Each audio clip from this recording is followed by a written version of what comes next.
Oh, I'm nervous. I need to do a nervous poo, but I'm not going to let myself. May also be the curry. That may actually be quite a prominent reason why I need to poo, but let's just move on. Oh my god, how do I even start? I am seeing someone, and that someone is a guy. We've been seeing each other for around a year now. Yeah, I like him. He's alright. He's a cool dude. If he's watching this, you're cool. The reason why I wanted to make this video about it, and the reason why I have been so reticent to be public about this on social media, is for a few reasons that I'm going to go through today. Video content. The first reason is, as is with a lot of people who don't share their lives periodically with thousands of people on the internet, privacy. Privacy is a thing that we appreciate as people, but also there are a couple more serious reasons why I didn't want to post about seeing a guy on social media. And that's where it gets tricky. To frame this, especially if you haven't watched me or you don't really know who I am, I identify as a bisexual / pansexual / queer woman, and I make a lot of queer and queer orientated content. And even though I know that as a bisexual, me dating a guy is kind of part of the rules and regulations on the official bisexual charter of things that you are allowed to do as a bisexual, I didn't want to talk about that because I felt that my identity as a queer woman would be invalidated by people online. I was afraid that people would see me as faking it, or, you know, I've turned straight somehow. But I also didn't want people to think that as a woman dating a self-defining man, that I was encroaching on a space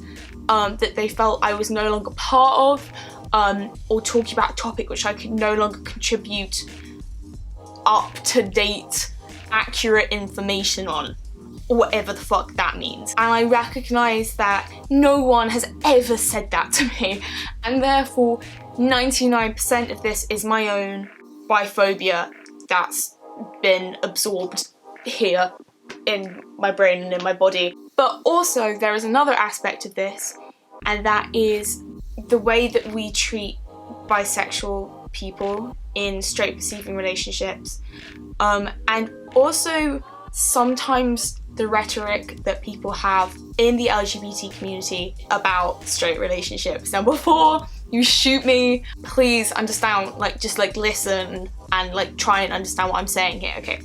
So number one, the way the LGBT community treats people in straight perceiving relationships. There's definitely a sense of, oh, you know, you're in a relationship that society deems acceptable, and therefore you'll never understand the struggles of being a queer person. I would like to tell you now, yes, the struggles that I had dating another woman are non-existent when I'm in a relationship that's seen as straight, and that's a shit thing. And it makes me mad and it makes me upset, because I know as a bisexual person, I think I have a unique insight into how unfair it is, because I have a direct comparison to it now. So I know it's easier in a straight relationship. But also it's tough when you're a queer person in a straight relationship, because like I said, some people feel that you are no longer allowed in the gay club. You're no longer part of the community, which is bullshit, by the way. Seeing a man does not change my identity as a bisexual person. Literally does not. Girls are still fucking hot. Hayley Kiyoko, you can still call me anytime you'd like. The fact that I'm seeing a man does not change that. And imposing rules and certain levels that people should adhere to in order to be allowed into the LGBT community is stupid. It's stupid. I know I talked about this before in my video about gay oh my god, I can't say that word.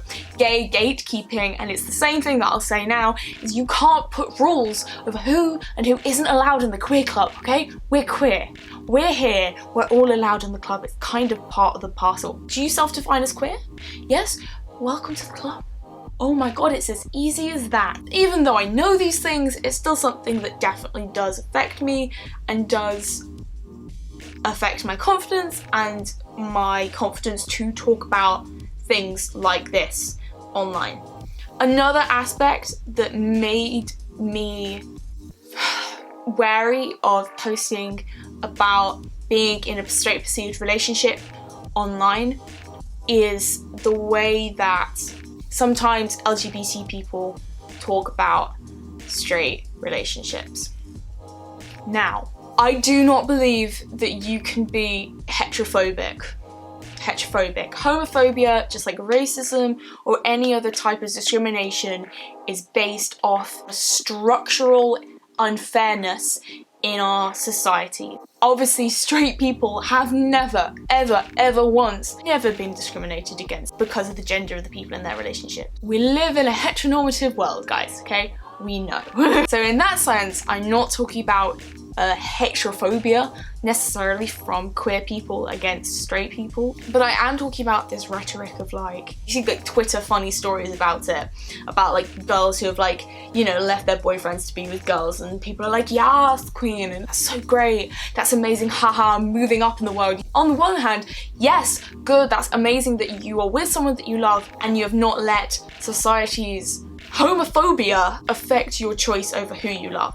That's fantastic. I'm there with you 100%. And I understand that I've been there, I know that when you're surrounded in such a heteronormative society, you want to celebrate queer relationships, you want to uphold queer relationships and celebrate them. I understand that and I need that and people need that. However, it's just that feeling in the back of my head that says if this was the other way around, LGBT people would not be supportive of this. They would not have the same reaction. Even if in both scenarios, a girl going from dating a guy to a woman versus a girl going from dating a woman to a guy were exactly the same in that all the breakups / getting togethers were perfectly amicable. That's just the way it was, that's just the way the person felt.